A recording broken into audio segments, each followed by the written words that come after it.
Hi, you guys. Welcome back to my channel, Keeping My Life in Order. Your life, your journey, a lifestyle that fits for you. And in today's video, we will be doing a clean with me. But before we get started, let's go to the Lord in prayer. Dear Heavenly Father, I thank you for blessing me and giving me the opportunity to share some cleaning content with my audience.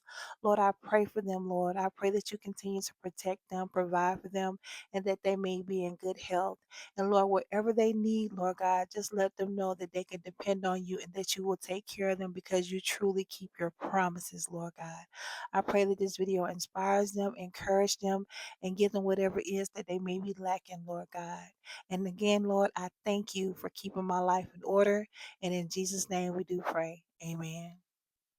When I tell y'all this was such a much needed vacation, I really needed this vacation. And on this particular morning, I had a moment to just enjoy the space and the quietness and the solitude. And I don't know if it's the older that I'm getting, but I am really enjoying slow mornings.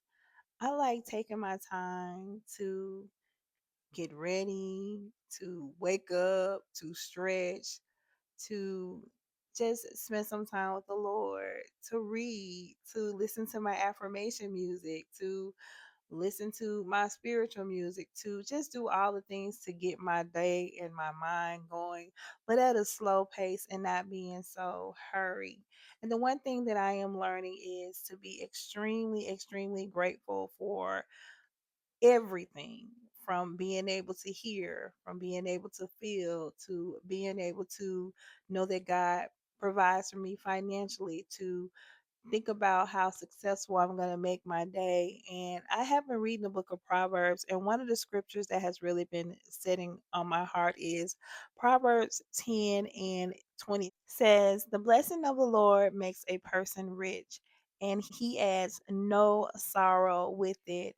And that means to me that my wealth, my joy, my happiness, my peace, all of the things that can tend to have me spiral and set into my emotions is where my wealth comes from and my riches come from. And as I continue to focus on those things in the goodness of the Lord, even in my saddest moments, I'm going to practice gratitude.